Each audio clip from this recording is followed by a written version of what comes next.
Hi, I'm Anna Marie Cox, and you are listening to With Friends Like These. It's a special bonus episode of the show. If you're a subscriber, which I kind of assume you are because you're listening to a bonus episode, you know the usual MO around here. It's uncomfortable and awkward conversations, conversations about the differences between us. This is a bonus episode because it is none of those things. It is not awkward, it is not uncomfortable, and it's not really about difference. It was basically an excuse to talk to my good friend, Jason Linkins, who's an editor at HuffPost. He is an old friend of mine, as I said, and he writes about media.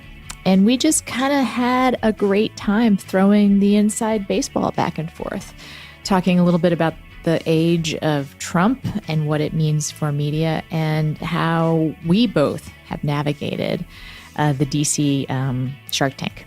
I hope it's a little bit of a palate cleanser after last week's episode, which I will talk more about probably in the upcoming regular episode. Got a lot of wonderful feedback to last week's crossover pod with John Moe, and I want to thank you guys for that. And I will just remind you here, since, again, if you're listening to this, you are probably a regular subscriber. If you like the show, please rate and review us. It helps other people find the show, and it helps us know that we're doing okay. And again, if you're a fan of the show, you might know I'm a little insecure about that. Anyway, here's Jason. So I am here with Jason Linkins, my good friend Jason. Still editor of Eat the Press. Something like that, yeah. Editor of Eat the Press. Post. No, not Huffington Post. Oh, right. Sorry, it's now HuffPost. HuffPost. Yes, the Ington will be on vacation now with other disconnected sentence fragments. The Ington was downsized. We put it in the juicero machine and we squeezed it with the force of 2 Teslas. It was restructured out of existence. Yes. And so we're both in DC. We're in the most luxurious podcast studio I've ever been in. It is. Shout out to Studio Center. Like, if you ever need a podcast in DC, babe, like, I think we both look like we could be separately commanding the Starship Enterprise. This is a good place to just do your bar mitzvah. It's so amazing here. It is so good. With us as entertainment. Exactly. I think. Yeah. But so we're both in DC. You know, when I started the podcast, I very intentionally, it's sort of intended to face outward from the Beltway, especially since I don't live here anymore. Sure. And I've kind of tried to do as much as possible to keep it keep it outside of the usual suspects. And I think I've done a pretty good job, but I decided to sort of break my rule and like celebrate just the fact that I was here, literally inside the Beltway. Also, it is White House Correspondent Dinner weekend. Yes. That I am not going to, but I feel tainted by it nonetheless. Yeah. Because I'm going to the SAMB event, which I think everyone is referring to as the SAMB event because calling it not the White House Correspondents' Dinner seems a little wordy. It's wordy. Yeah. But being here and kind of, being reminded of like my old haunts and seeing some people that I've known, I was reminded like I never really felt like an insider here. Like, and I think you were the same way because both of us, you wrote at Wonkat, I started Wonkat, and the way we both blogged before that was as people who lived here. Sure, yeah. But were not of here. Yeah, I was born in D.C. and my parents are from Washington D.C. But yeah, I've never felt connected to the Capitol Hill part like the House of Cards version of DC, which really doesn't exist for anyone, but it's completely it's a little bit alien to me. And I also like to think that even though I've been exposed to it in the depths of it for such a long time, I've done a decent job not succumbing to it, Yeah, let's talk about that because I think, like I said, so when I started Wonkat, I was living in Arlington. I had just been laid off, I think, from AOL. Sorry about that. And I had kind of been fired from a few jobs in DC. I was resigned. I was applying to schools of social work. That is what I thought I might be doing. And I was blogging about politics, but it was really from the perspective of like someone watching a lot of C-SPAN. I was a nerd about politics. Yeah. but I didn't know anyone. Like I realized at some point I could recognize White House correspondents by their profile, which is an unusual skill to have. Yeah, that's pretty good. But, you know, I did cover it more like a bird watcher than a... I was the kind of person who could tell you who the junior senator from Minnesota was at a party. Yeah. And that was about it. Yeah. Read newspapers. You know, I guess I've always been interested in politics. But, you know, I never really intended to start writing about politics. It just happened. Right. And I think for what that meant for both of us, and stop me if I'm wrong, but we've never worried about our next job. And that's not because we're so confident we're going to get one. Sure. But, you know, actually, that was really good advice you gave me when I started at Wonkette was never write as if you're writing to get your next job. Right. I thought that was really, really good advice. Really good advice. Well, I mean, depends on what you're trying to do with your life. But, you know, if you're trying to maintain personal integrity, it is great advice. Yeah, and you know what's interesting is if you're trying to get more jobs, it's maybe not. Another phenomenon that I feel kind of really separates me from other people working in this business and working in this city is that when I came to having a full-time job writing about politics, I had already done a bunch of other things. And probably most importantly, like, I kind of felt like at the time, like if the last day of my life had been the day before I started writing about politics, I could have said, I made a good quota of friends. I have a lot of friends. And I think a lot of people, when they come into this business, I don't think this is a character flaw on their part, but they probably don't know anything else, and all of their friends are from this industry. And so there's a sort of like scenestery type of aspect to life in the Beltway media. And that is why it feels like high school. Right, yeah. Because people's work lives and personal lives just completely overlap. Yeah, it's not a Venn diagram, it is a circle. DC is a flat circle. And people treat everyone the same. Yeah. That's not good for you. No, it is. It's terrible for you. No, I love the people I work with. I love my colleagues, and I love hanging out with them. And when I have the opportunity to do so, I do it. But that doesn't mean that if there's like a big media party happening in DC, I think, oh, I'll go to that. Mm-hmm. I don't go to those things because I'm just like, why? I could hang out with some other people and talk to them instead. So for me, you know, if I'm hanging out with like mostly media people, it's probably one of the situations where it's like, you know, 60% my colleagues and not like 10% my colleagues. Because, you know, it's I'm not saying that people are bad. I really like getting to know people, but like, I don't feel this urge. That's where we differ. But I don't feel the urge to make the scene ever. I will go home and like my best friend from college lives in Arlington, and his husband lives down this. He and his husband live down the street from me, and so me and my wife, those two, we go out. And your wife is a civilian, which is important. My wife is a civilian, though I will say one of the more, I think, funnier moments in our life together. Yes. In our lives together is. Your wedding, which took place in Vermont, and Tracy Seffel was there. Yes. And I'm almost 100% sure that she was behind this. Maybe it was you, but me and my wife ended up in Politico Playbook as guests at your wedding. As guests at your wedding. And like I thought it was hilarious on one level because like, of course. Yeah, that was us. That was Tracy and me. Yeah. Okay, so of course Mike Allen jumped on putting your wedding in Playbook. Yeah. But the other thing is he didn't question at all why he should put my wife's name in bold in the Politico tip sheet. My wife is a special education teacher in Fairfax County. Who deserves her name in bold. She does. I would like to see her have a growing and gathering influence in that world, but there was just no context for her to ever be in Playbook. But like Anna and Tracy told Mike she should be there, and lo, there it was. We also put a friend of John's who was just completely random, just like flabbergasted. Just like this guy who like works. I can't. My husband's gonna kill me, but I can't even remember what he does for a living. But like he was a groomsman for my husband, and we just like put him in. That's kind of how the city works. Is that like if someone with currency tells another person it's true to do something, it's like I got it. Yeah, it's going out in a tip sheet tomorrow. Yeah, and it's crazy. I mean, the reason. I mean, I think that's why this conversation works with friends like these. Yeah, because it's the sort of the these aren't really friends part of DC. In fact, so I do this column for the Times Magazine, and I've been a journalist for a long time, which listeners to this podcast know. I'm at that age where I kind of sigh every time I talk about my career. Yeah, it's just 20 years long now. And you're on your 17th byline. And on my 17th byline, I definitely don't think about my next job when I'm writing because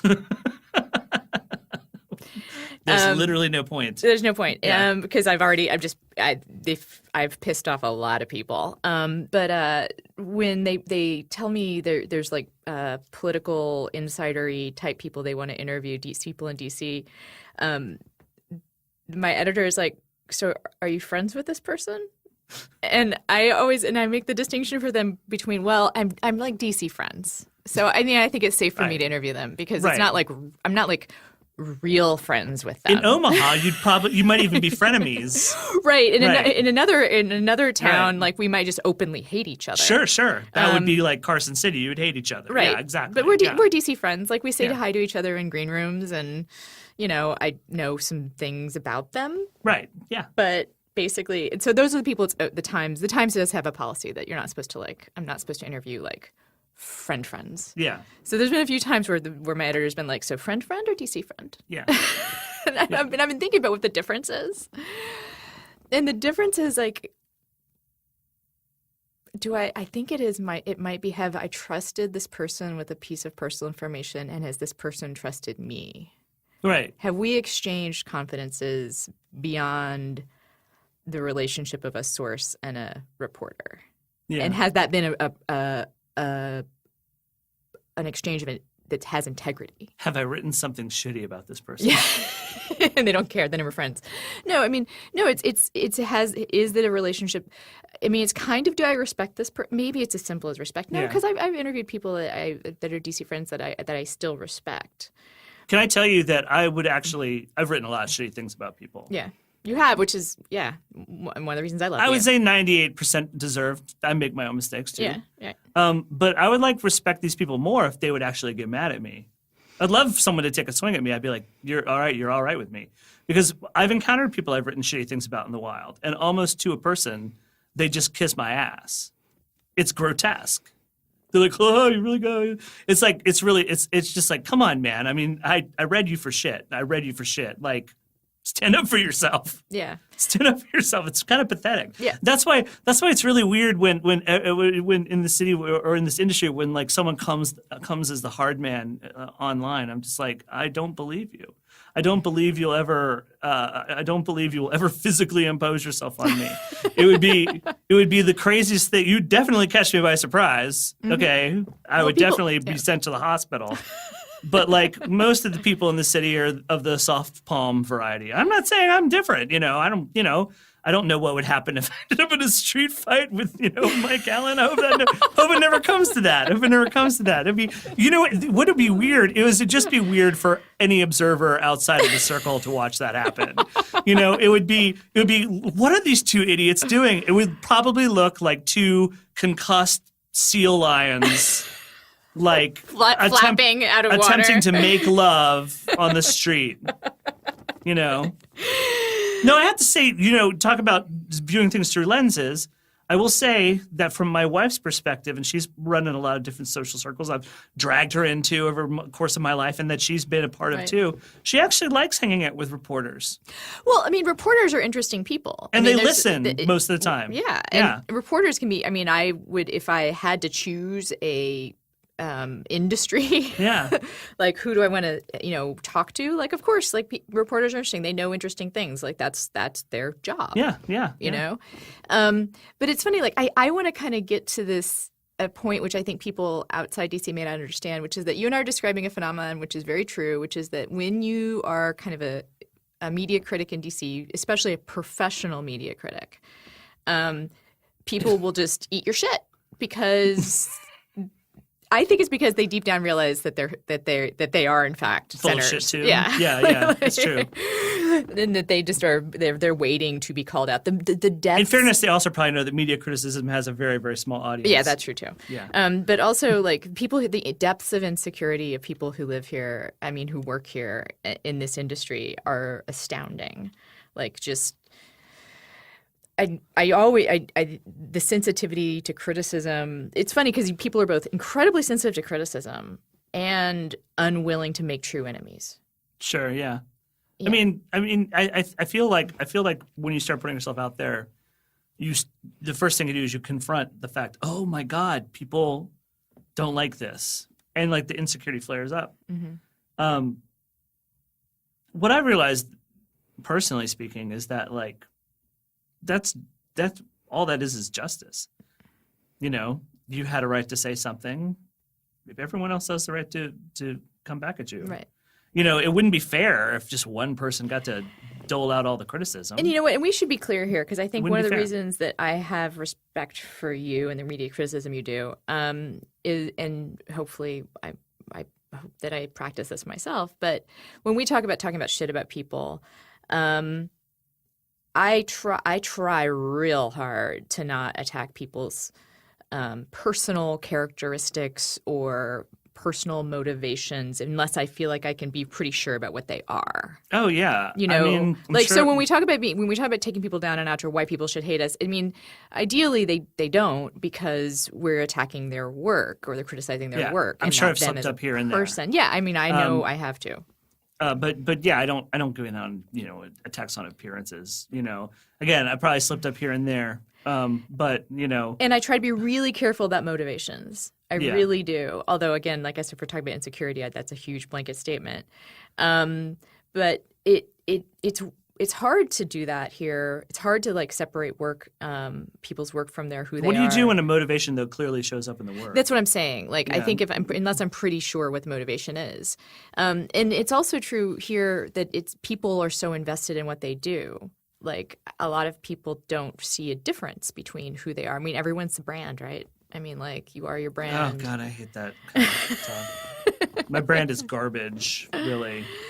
But I'm thinking about something I think people who live outside the Beltway or who don't work in this industry might be wondering about, which is that when we talk about being amazed at colleagues' unwillingness to make true enemies, and we talk about that like how that might be good if people would actually get mad or say things they mean about each other.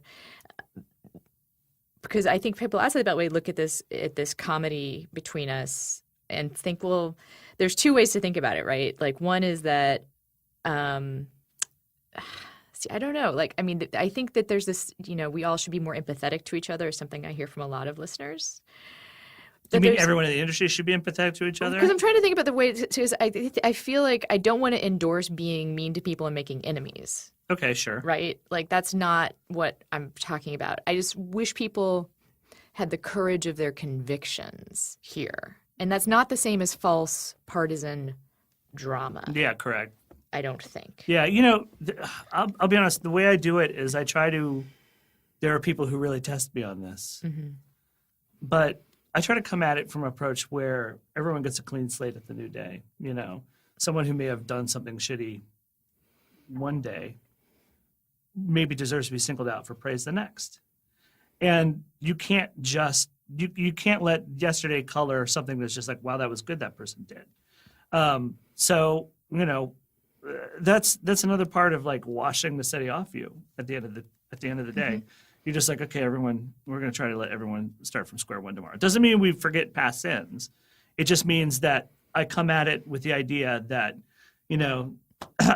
redemption is possible, let's say. Right. Redemption is possible, but also, unlike in finance, like past results are indicative of future performance. Right, and that brings us to the question I've been wanting to ask you, which is based on your observation. I know how I feel about this.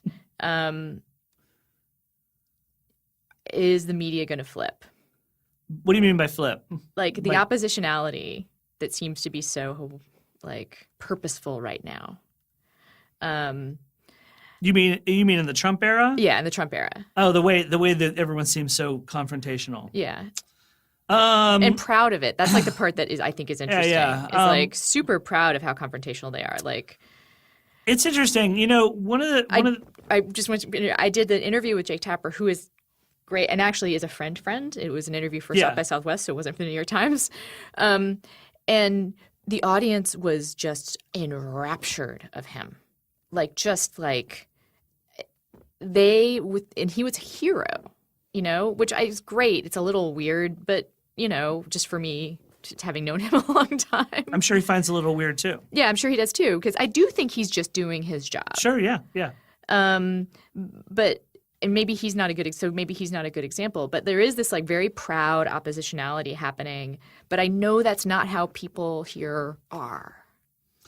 Yeah, But we're in a different era. We're through the looking glass. One of the things that's, I think, interesting about what we've learned about the media in the Trump era is that too many people in the media don't actually see their job as a kind of civic institution.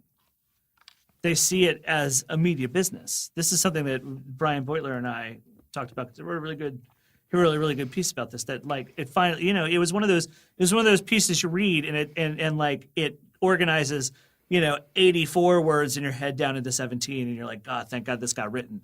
And I feel like that's right. And one of the things that I felt so alienated from the rest of the media world when I started intersecting with it outside of where I work, because I think we always have kind of had an eye on like the whole like we should do good, is that I just sort of automatically assumed, naively, that everyone's default position was that we're the fourth estate. We're a civic institution. We're an institutional guard against corruption, against the disintegration of institutions, against norms. And it's like, no, we're just trying to make money. And I think making money is important. Obviously, we can't divorce ourselves from making money. But the attitude, especially during presidential campaigns, it goes completely adrift from the idea that the press has an important American role to play, an important role that means something to the nation, that's meaningful to people, that is a sort of like vanguard helping the citizens be safe, secure, accrue economic and political freedom and power, that kind of thing. And what can I say? I think that it's interesting. During the campaign, a lot of that sense of it was lost. And I think it's more pernicious than being in it for the money. And I did quotes around that, listeners. Because that... She did. There are air quotes. Air quotes around that. Because that, I think, was talking about presuming bad motivations. Because I know enough people in journalism, they're not getting up in the morning thinking like, oh yeah, going to make the sweet tall dollars doing this stand-up in Nashua. Right. Yeah, sure. It's more about what it just... The mechanics of it are business-like, which is to say news is a commodity. Getting it out the door first matters. The values have to do with firstness and freshness, and not with the more deep concerns about justice, truth. Being that bulwark. And so if you're really thinking, if you're thinking about what you do as a commodity business, about producing widgets of news, that anyone can take or not take, and you're chalking it up. You're chalking it up. I think you produce a certain kind of product. Yeah, right. Yeah, I think that's right. And that is how I still, some people might say, oh, well, Trump has forced the media to recognize their role as a civic institution, and I'm like, no, because they're still treating news like widgets. It's just now oppositionally flavored widgets. Yeah, exactly. Like right now, we're going through this era where democracy dies in darkness. People are fact-checking. People are putting he told falsehoods in their headlines. Right. You ask me when it's going to flip, it'll flip next time there's a campaign going on. That's when it'll flip.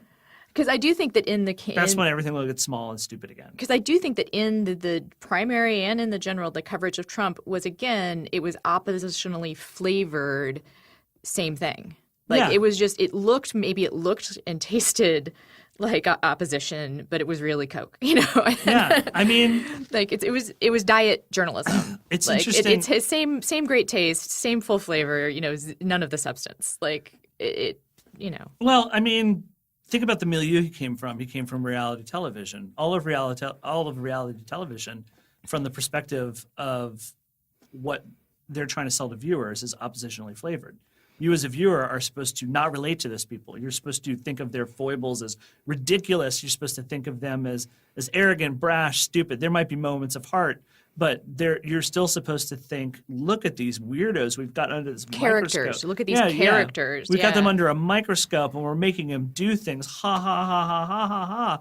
And, you know, I think that it was pretty easy to sell Trump that way. Mm-hmm. And he did get sold that way. And I worry, I mean, even as easy as it is to, like, the shit he does and says that just, you know, like, boggle the mind. Yeah. Right? Like, I could pick from 10 different examples in the last 24 hours. Sure. Of things that he said or done that make me just, like, face to palm, you know. Of course. I almost don't want to say them, though, because what I worry is that stuff is oppositionally flavored to make jokes about that, but it doesn't get at, like, what the real problems are with this administration. Yeah. Which is, like, the Justice Department is going to get people killed, you know? Like, I'm reading this book about the Attica Uprising. Mm-hmm.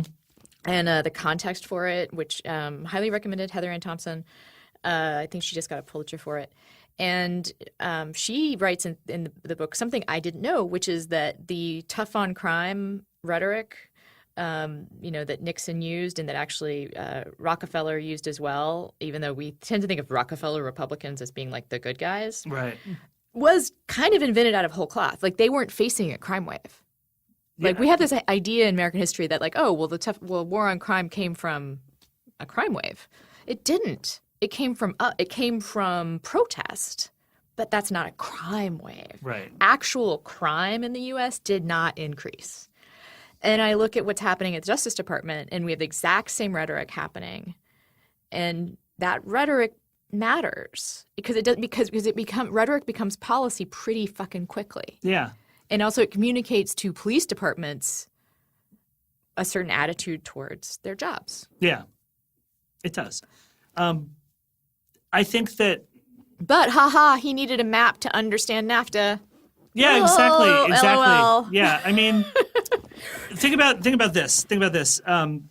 So the big story this week, as far as Trump goes, and really there's been an escalating series of sort of like interviews or features with him because it's his first 100 days, and so everyone's... And he won't not be on the record. Exactly. Apparently, like, he can't be off the record. He really needs the sort of apex of this 100-day series of Trump profiles was the one that was published by Reuters Thursday night, Friday morning, and of course the big top line thing from that Reuters interview was Trump saying essentially that he didn't realize the job would be so hard.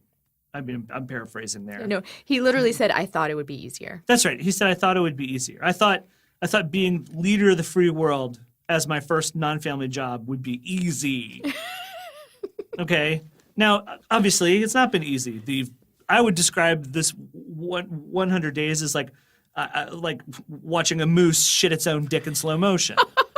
Okay, it's been difficult to watch.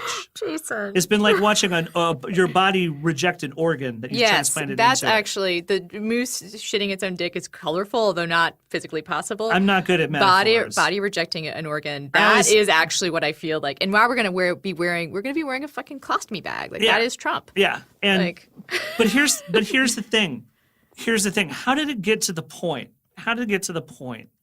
Where Trump, 100 days into a presidential term, is realizing the job is hard? How did it get to that point? Because Trump has been active and exposed to presidential ideas for 2 years. He ran in a primary against other people, some of whom had presidential timber. Really, most of them. Some of them who were serious. Ben serious Carson people. will leave aside. Right. He's kind of just doing it for the cash out. Who studied for the exam at least. Like, there were people who at least, like, were prepared to cheat on the exam. Sure, and who took obviously came to it taking it seriously. I always tell people, like, think about a politician that you just don't agree with ever. For me, it's like Rick Santorum. Right. Don't agree with Rick Santorum ever. Would hate for him to become president. But I believe deep down that Rick Santorum understands the job takes a lot of responsibility. I believe he comes to that job with a great deal of graveness about it. And I believe that Rick Santorum understands that were he to get that job, his mettle would be tested to an extreme that most people can't even imagine. There's a reason presidents, they age is seemingly 4 years for every year. How did it get to the point where Donald Trump didn't realize this was a hard job? And I think that one of the reasons it got to that point was because campaigning was so easy. It was so easy. And one of the reasons that campaigning is so easy is the way the media enables the ease of it. The widget making. The widget making. Yeah. It's so – covering a campaign is so easy because everything's at stake, but nothing's at stake. People and talk also, about, it's all pre-formatted too. It's all like you have a narrative that you just kind of like they take these individual events and like put them into it. I read a really great piece that I'm not going to remember the author of, but at the very beginning of his primary campaign by somebody who went to his first visit to the border, which was kind of a shit show. I don't know if you remember, like it got canceled and rescheduled. Yeah, that rings a bell. And he wound up not going to the actual border, I think, but they had a rally. Right. And he wore a MAGA hat, I think, for the first time in this. But some National Journal reporter, R.I.P. National Journal, wrote a piece that he I think admitted he wasn't normally on the trail, and he wrote a piece. There was a little meta media about how it was clear to him watching the Trump operation that was not a fucking campaign.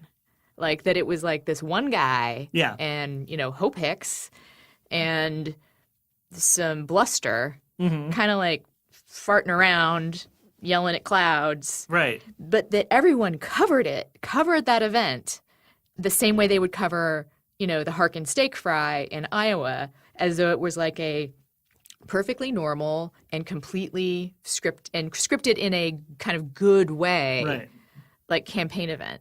And I do think it's true. I think the media gave Trump a campaign-shaped container for all of his bullshit. Yeah, I mean, one of the interesting things I found watching the campaign, watching the media response. They made it look like a campaign from the outside. Like it was just water, it was just gas, it was just amorphous. Yeah, it would have like flowed into the drain. Yeah, and if someone hadn't put it in a box. And they constructed the shape for it. Yes, and so Trump would have these daffy ideas on the campaign trail. We're going to ban Muslims from entering the country. Normally, the person saying that is your fringe candidate who doesn't make the news ever. Okay, normally, I like to think normally. Yeah. I mean, I do think many of the GOP candidates, if they had to draw those, would ban Muslims, but they'd find a better way to say it, a policy that did. They asked Giuliani to come up with the legal way to do it first. Right? Yeah, exactly, exactly. But what was interesting about what happened in the moment where Donald Trump would have an idea, and it would first be received like, bleh. Oh, this doesn't taste good. But then what would happen is that someone would be like, well, how would this work if it were implemented? Like, how could Donald Trump make this work? I mean, and I think the exercise is still kind of skeptical. It's still kind of like, I want to show people that like this is a really hard policy to implement because I want to point out that Donald Trump doesn't understand policy. But here's the thing. They start doing work for him. Yeah. They start showing him how to do things, showing him how to temper rhetoric, showing him how to do things. You train Donald Trump to expect at some point the media is going to want to not count you out, and the media is going to be looking for you to make a pivot. And he is really incapable most of the time of sustaining any kind of real presidential aura. But whenever he's managed to hit it, whenever the lightning in the bottle is flashed, most of the press has been like, fuck yeah, it's finally happening for us. Yeah. He gave a speech. They get so excited. He gave a speech to Congress. And it was amazing because I was listening to the speech. And I didn't have to write about it. I didn't have to furnish a take for it. I didn't have any assignment related to that. So I was just listening to the speech and acquiring information. And after the speech was over, I would have said, what was it about? It was like, well, he's going to do this really gross 2-minute hate thing with immigrants. Voice. And it's going to be powerfully destructive. And I can't believe that anyone in the room would tolerate it. I expect tomorrow it's going to make big news. But it didn't. What made big news is that he completed his sentences and his shoes were tied. And he hijacked the valor of a fallen soldier. And he was presidential. And like, Trump didn't even know he could earn that kind of publicity in the moment. Yeah. His staff were taken aback by it.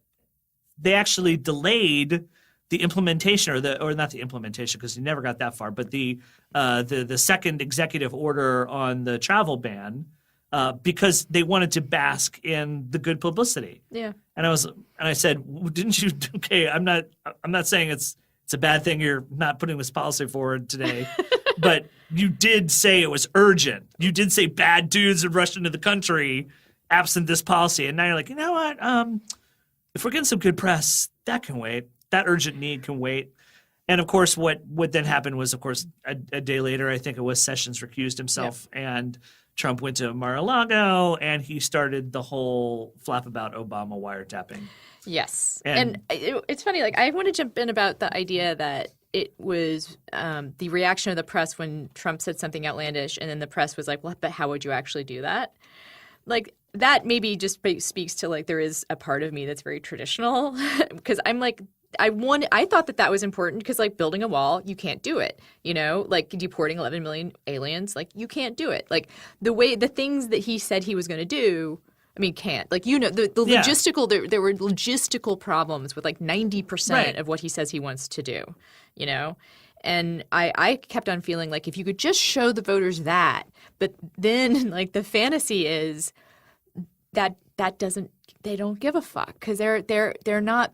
No, this is true. The literal versus figure whatever. What was it? Thing. Don't take them seriously, but not literally. Yeah, thing. Whatever it was. It's a little bit like that. In that, I do think that if I've been able to sit down a Trump voter and be like, but he can't build a wall because you know you don't really have a wall. Doesn't make sense in certain places. There are certain places where you can't have a wall. It's expensive. Whatever. If I laid out all the different ways that you can't have a unicorn as a pet, they'd be like, I still want a unicorn. I still want a unicorn as a pet. Yeah. Right. Just didn't matter. Yeah, and a lot of that is driven by very real turmoil in people's lives, especially their economic lives, and very real racism. Yes, yeah, but yeah, I mean, you can't ignore the fact that it was motivated a lot by racism. But you know, a lot of people who voted for Donald Trump, I feel like I've met some of them in my travels, and I feel like I've met a lot of nice people who I'm almost sure voted for Donald Trump. And the key aspect of their life that I would report back is that they're just isolated. Mm-hmm. No one talks to them. The government doesn't come to them and service their needs. Their only interface with the government is maybe the post office. The media doesn't come to talk to them. Reporters don't come to talk to them. Actually, I would say that their other interface with the government is Obamacare. Right. Yes. We're learning that now. And the opioid epidemic and what resources they have to face the opioid epidemic, which is why the backlash to Trump care was so real. Yeah. Because I do think some of those Trump voters were like, wait a minute. Yeah. You know, like, yeah, we all read the terrible, heartbreaking stories about the Trump voters that were like, oh, he doesn't really mean it. But I think there were some that were like, no, wait, no, we didn't take you literally, and we are going to be pissed if you actually do take this away. Right. You know, I think if he winds up taking resources away to fight the opioid epidemic, he is going to suffer. Well, if I recall correctly, the opioid epidemic is vastly reduced in areas that are serviced by Obamacare right now. Or it will reduce it. Well, they have treatment, and fewer people are dying. Fewer people are dying. Yeah, you could call the crisis less severe. It is not as fatal. Yeah. But he also seems to think the wall was something to do with the opioid epidemic, which, you know, unless they put walls around Walgreens, you know, it's not actually going to help that much. Yes, right. Or these shopping strip pill mills. Yeah, right. Yeah, it's not gonna change anything. The opioids are not coming over. Very few. There was some, but like that's I mean, yes, not where the heroin, problem. Yeah, heroin is coming over the border. it's not where the problem starts. But oxy, Yes, right. actual legit pharmaceuticals with the morphine molecule. Yeah. They're not being trafficked by drug cartels. Right. Let's go back to the nice people that vote for Trump. I already can tell you that there are going to be listeners that get upset about our characterization of them that way. As nice? As nice, yes. Because I hear that because I do think, to go back to a call back to the very first episode where I talked to the pastor from Wisconsin who's sort of speaking for his congregation, who sound like nice people. Mm-hmm. And I pushed him on things like the wall and deportations and like rounding up Muslims. And his response was kind of, well, they just weren't thinking about that. And I believe that. Mm-hmm. I believe that they weren't going into the voting booth and being like, yeehaw, gonna round up me some Muslims, Right. Or Jeff Sessions going to sure, put a bunch of black people in jail and Right. woohoo. I mean, some people probably did walk into voting booths thinking those exact thoughts. Sure. But I'm sure that there are a lot of them that didn't think those exact thoughts. But to not be aware of those outcomes does take away from your nice person points. I mean, that's fair. That's fair. Sometimes we don't learn those things in the time it takes to realize it. Keep us from acting. I think if I was to do sort of a public inventory for a year, there's probably some things that are not nice about me too. Are we going to do a fourth and fifth right now? No. It's no. I think ultimately that would not be a very interesting podcast. But I mean, I went on one assignment. It was at the Democratic National Convention in Charlotte, and we had to spend. We booked the trip so that we went to the Tampa convention and then we went to the Charlotte convention, which means we had like 4 days to sit around and do nothing in North Carolina. And so one of the other HuffPost reporters and I, we drove out to like the red belt counties outside Charlotte, partly to sort of like get just out of the bubble ourselves because we've been hanging out in this super duper insidery world for 4 days and we were going to go back into another one and we just needed a tonic for that. But also we wanted to just see what people in these counties that voted for McCain thought about, the Democratic convention in town, the politics in general. And one of the first people we met, we pulled into this, a town. I can't remember what the name of it was right now, but we pulled into this town and we were both hungry, so we were just like, let's find a restaurant, we'll stop. And so we come in and we pull into this sort of main drag, and it's been you could see right away it's been recently refurbished. There's new places everywhere, but there's not a lot of people. And it's Saturday afternoon. It's not the crush of the lunch rush, but it's still not. It's not that period in between lunch and dinner where no one's out. We go into this restaurant, and the restaurant is like it's like they pulled a hip restaurant out of the book. It had the exposed brick, the pipe work. It was trendy. It was on trend. It was big too. It was a huge restaurant, but no one was in it. And the only person who was in it was this woman, as the waitress, and the people in the kitchen. And so we talked to the waitress a lot. The waitress was a really wonderful person, single mom. Her daughter was a cheerleader and a competitive cheerleader. She was working the wait shifts so that they would have money to send her out to competitions so she could travel and do all these things. She spoke about the situation we were in, an empty restaurant, with great sophistication. She talked about how, the powers that be in the town had decided they wanted to create a vibrant, creative neighborhood. It was all this Richard Florida bullshit. She talked about this stuff in the same kind of way that Thomas Frank would talk about it, writing for the Baffler. She was not unsophisticated. She said what no one realized was that everyone in this town likes to go to this water park on the weekends, and there wasn't really any need for a neighborhood hangout for people to come on the weekends.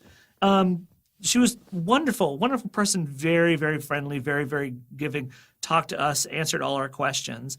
And I'll tell you, I am sure she voted for Donald Trump. I am absolutely dead sure. And I don't, and I thought she was a very nice person. I'm sure if I saw her again, she'd still be a very nice person.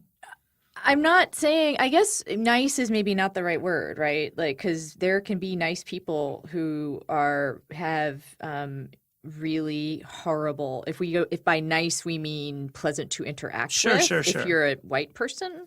Exactly. Now, I do have to say that if I had been Sabrina Siddiqui in that restaurant, it may not have gone the same way. If I had been Wesley Lowry in that same restaurant, it may not have gone that way. Yeah. But I think that I still don't like to categorize people into just like irredeemable. Well, no. And then that's something. If here it with friends like these, we are against that. Okay, good.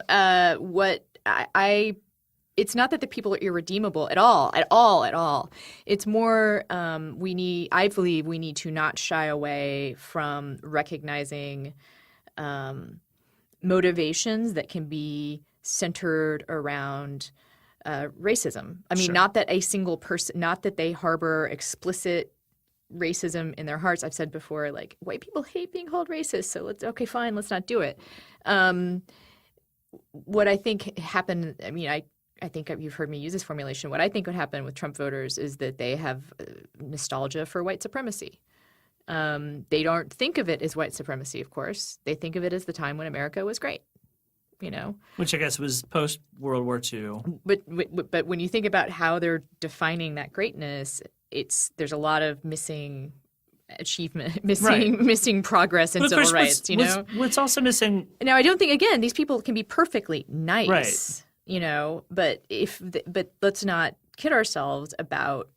So the ability to ignore the ramifications of Trump's presidency to people in certain races or sexualities, or identities is a privilege, Right. And there is something that needs to be addressed there. One of the old adages is to some equality feels like they're being deprived. Yeah, oppression. Yeah, it feels like oppression. But at the same time, a lot of people out there in the country have literally been deprived of economic and political power over the last 2 or 3 decades, and a lot of them, I think, I think there's a subset of Trump voters who were Obama voters. Yeah. And they voted for Obama twice, and I think the reason I don't think that means that they're not necessarily nostalgic for white supremacy. Maybe so, but I think they signed on with Obama specifically because what he seemed to promise was some sort of redistributive project. Yes. Which they would be made whole again. Yeah. Now, I can't tell for sure if at the end of the Obama administration, these people evaluated him as bad. They liked Obama's socialism, actually, is what you're saying. Exactly. They liked Obama's. Obama didn't dole out much socialism, but the aspect he provided made people think socialism was on the table. Not calling it socialism, of course. And Obama left with pretty high approval ratings. Yeah. I think that some people looked at the choice between Trump and Hillary Clinton and thought, I think this redistributive project is going to continue under Trump. Yeah. Oh, the socialism part of National Socialism. Because Trump feels to me like a person who's going to break up a monopoly. And in this case, the monopoly was power in Washington. Right. No, I mean, people responded to the socialism part of National Socialism. They responded to the nationalism part too. Yeah, that's true. I mean, and they want, socialism for white people, which we already have a ton of. But I kind of want to get back to some more media criticism because I think that this particular ground we could probably continue to tread, entertaining ourselves for quite a bit. But it's very complicated, and we're already quite near a rabbit hole on it. Exactly. I only am going to give us another 5-10 minutes because I'm having a great time. But, yes. And anyone who's made it this far on the podcast I assume has as well. So thank you. Now it's going to get even better. Yeah. This last 10 minutes is going to fucking blow the doors off. We waited this long. Which is how this media oppositionality is playing in the rest of the country. I'm not sure how it's playing in the rest of the country. I haven't had the good fortune to be in much of the rest of the country since the election. To my mind, I think that if the media wants to own the reputation of being fierce critics of power, they have to prove that they can sustain it over a period of time. Longer than 100 days, maybe. Longer than 100 days, yeah. I mean, it's been great. I mean, I think that if you were to look if you look at the first 100 days from my perspective, it's crazy. But those stupid sclerotic institutions have somehow done their job. And we don't have a lot of bad policy enacted yet. But there also hasn't been a huge disaster. And I wonder what's going to happen. I really wonder what's going to happen when we no longer have the luxury of talking about Trump in the abstract, where something has exploded or there's been an epidemic or an oil well is now gushing oil into the Gulf of Mexico, or any number of things that we could talk about but are worse, and I feel I don't want to even invoke them. What happens then? I can tell you that when I watched Obama deal with the Ebola epidemic, the media was terrible. The media fanned the flames of any wild-ass crazy idea about Ebola there was. It didn't get quite to the part where Ebola is airborne. It didn't get quite to that part. But I've read a lot about Ebola, okay? I actually am from the town in Virginia where the hot zone took place. So I've had a vested interest in Ebola because it happened in my hometown. That outbreak that ended up not being a virus that affected humans, but every Department of Defense freaked out. When the outbreak happened, and you have to remember that an outbreak is evidence of a disease in more than one person. It was, I believe, 2 people. So it technically was an outbreak. Right. I knew that it was very, very hard for this disease to transmit. It was likely to be transmitted between the patients and their medical professionals. And that as long as most Americans didn't seek out the Ebola patients and waddle in their shit and vomit, everything was going to be fine. There might be some trace amounts of Ebola somewhere, but it looked pretty containable. The media was freaking out like it was going to be a major, major, major crisis for Barack Obama.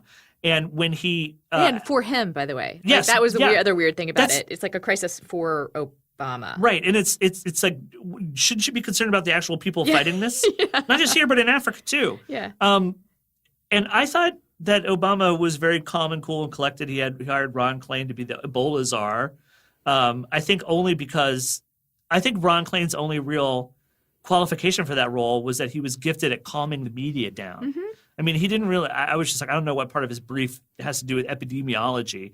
But, you know, I watched people from the CDC attempt to explain things, and it was as if we were all expected to be at panic stations.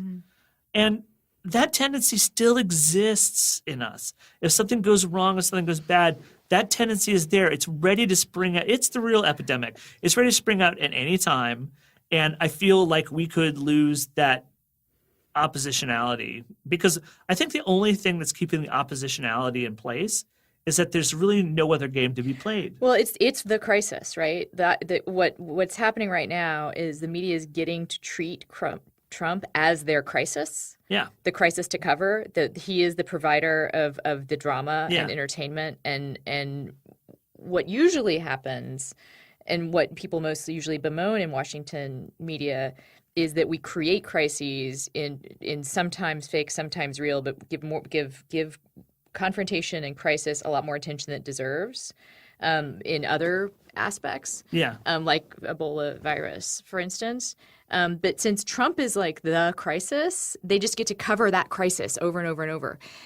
What's true is that he may not be the next crisis. He may, for whatever reason, because he manages to not trip over his dick like for a week, right, not be as interesting to television, and at the same time something else happens. In which case, I think that it's weird, because I think that the impulse to be deferential to power didn't work for Obama in the Ebola virus situation. But I can just so see it happening with Trump. If like something bad happens, again, I don't even want to invoke what it could be, and Trump manages to not shit himself. We always use the vulgar metaphors, but he somehow calls to mind vulgar metaphors. If he somehow manages to not talk about sexual assault, to not do something gross, he's going to be treated as he'll become president for the fourth, fifth, sixth time. Yeah, right. Now you asked me what do I think the outside world, outside these bubbles, think about the media's newfound love of opposing Trump. Yeah. And one of the answers I have is I haven't had the opportunity to actually go and find out for myself yet. But which I appreciate you saying you don't know. That's actually that's a service. Right. But. So now I'm going to tell you what I suspect. Okay. Not every reporter in America is on the Trump beat. Okay. There are other things happening. And I think that what a lot of reporters would tell you, if they're not explicitly covering Trump, is that the Trump hole is nevertheless devouring their stories or preventing their stories from getting play because there's so much Trump content, because it is, in our minds, the crisis. I've talked to reporters who don't cover politics, and they're just like, it's Trump this, Trump that, Trump that. And I have to feel, my suspicion is what do the people outside these sort of, rich media areas think about the opposition to Trump? Maybe they like Trump and they hate the opposition. Maybe they don't like Trump and love the opposition. But I strongly suspect that one of the sentiments they might be feeling right now is that we've forgotten about every other thing that's going on in their lives. Ironically, we forgot about them again. Right. Yeah. I mean, there's still these people stuff who happening. elected Trump because they felt forgotten. Right. There's still local governments. There's still corruption. There's still people having problems in their lives that we'd normally be covering. Yeah. We'd normally be covering this stuff.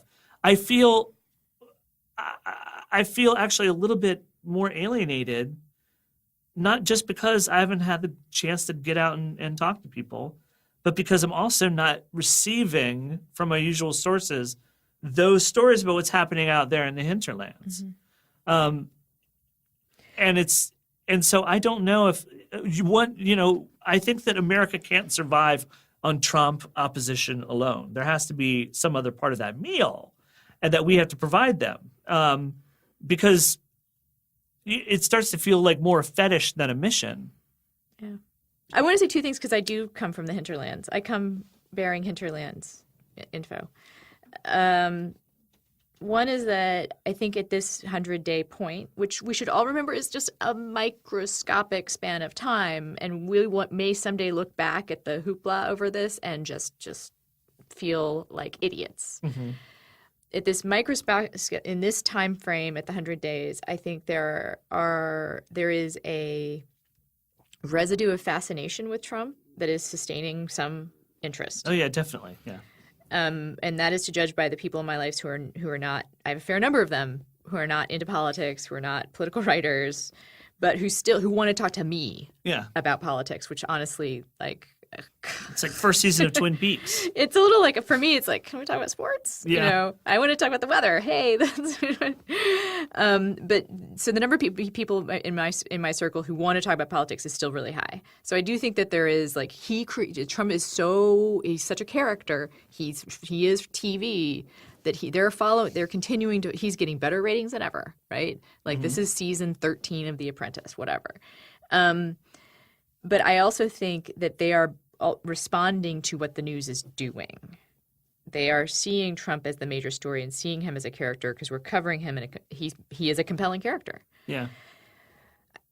I think on some level, people in the media and journalists should take the lead on covering the stories outside of Trump, the Trump hole, and remind people who are living them that, because this is the other part of your life that's happening right now. Yeah. I mean, that not because people are stupid and don't realize that, but if the news covers nothing but Trump, they'll think that that's the big story. Do you know what one of the big stories that finally broke through the Trump wall? And I was like, oh, that happened. When that bridge collapsed in Atlanta. Oh. And I was like, is that what it's going to take?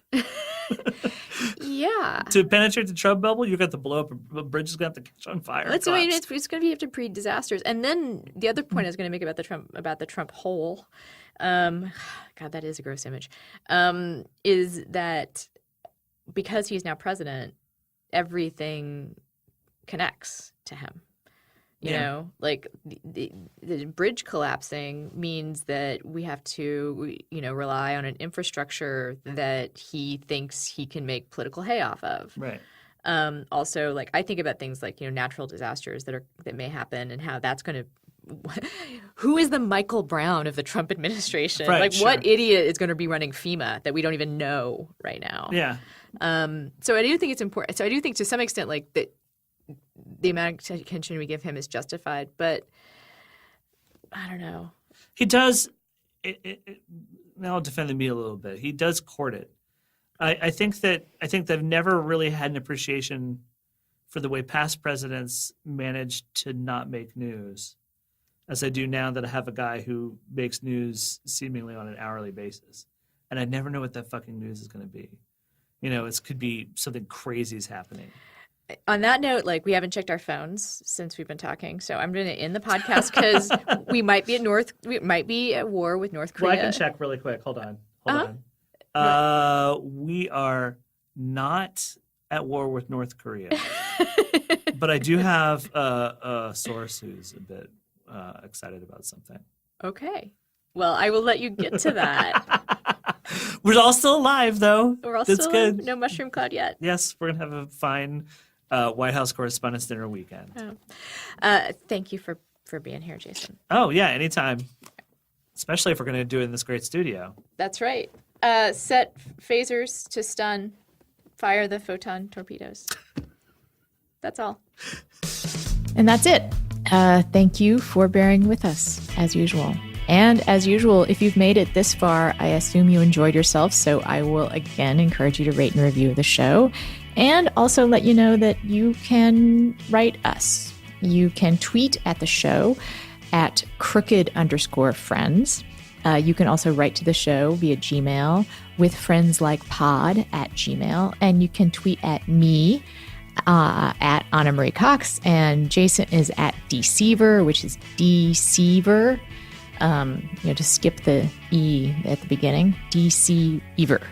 And again, I will say that the response to last week's podcast with John Moe was really overwhelming. And I want everyone who wrote to know that I have gotten your emails and I've read all of them. I have not been able to respond as much as I would like, but I have gotten them.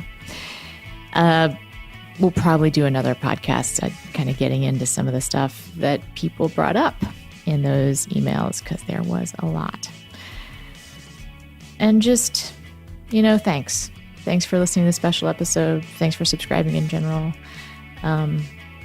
Thanks for being there. See you in a couple days.